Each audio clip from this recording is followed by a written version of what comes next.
Phil Martino, and welcome to Live from the Convention Center in St. John's, Newfoundland. This is part 2 of our visit to the Junos.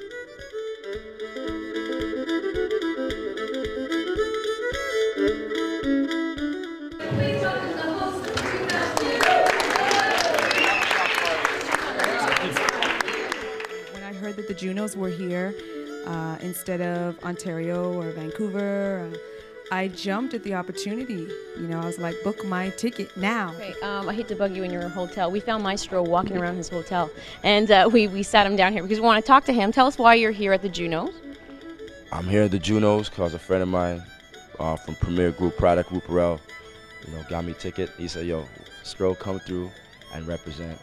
And I'm glad I'm here because, last night we saw the Swollen Members show, and it was an honor to see in Newfoundland. I mean, this is the first time it's been out here. I've been here before, once before, and, we had a good time.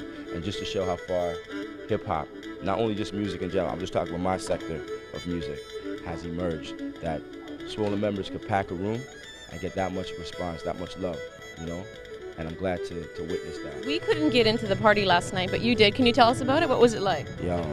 I was drinking. I had you don't want to know, I had some Newfoundland beer. That's what set it off earlier in the day.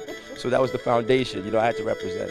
They got something called screeching over here, which is some new type of, I don't know, some type of Newfoundland creed of drinking.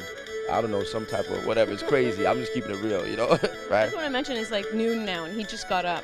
So if that's just give you an indication of but the party he was doing. For real, my body's still on Toronto time, so it's still early in Toronto. Don't even try that. In addition to checking out the Junos, we're also taking in the sights. We're at Signal Hill right now, and there's a lot of history to this part of St. John's. And while I can't tell you the history, we did speak to an expert.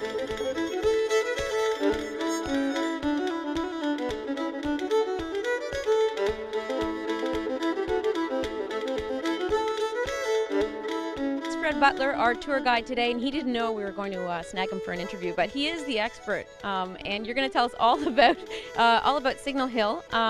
Why is it so important, this part of St. John? Well, Signal Hill is basically the first thing that you see on approach to the city from the harbour, and this was just through the Narrows on the other side of Cabot Tower here that John Cabot sailed through the Narrows in 1497. At least we're claiming he sailed through the Narrows here in 1497. 2, it's also the site of where Marconi received the first transatlantic message.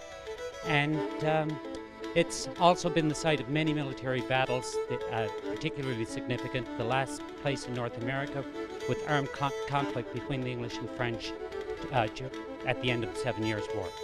This area of St. John's is known as Middle Cove, and sources tell me this is where some of the members of Great Big Sea grew up. Not that I can find any of them around here, but I'm sure that they did grow up here.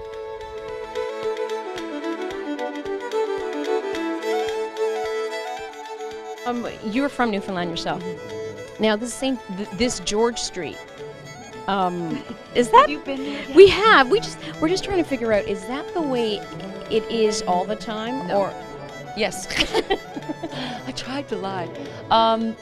Yeah, it is pretty insane. It has the biggest number of bars per capita in North America. That is it for Live from St. John's, Newfoundland. I'm Phil Martino. No, that's not it. We got one more award here. This is the Juno Award for the best looking entertainment person in New York region. You know what I'm saying? This is for Phil Martino. Well, thank you very much, Phil. I'll take that. I'm Phil Martino. Have a great weekend.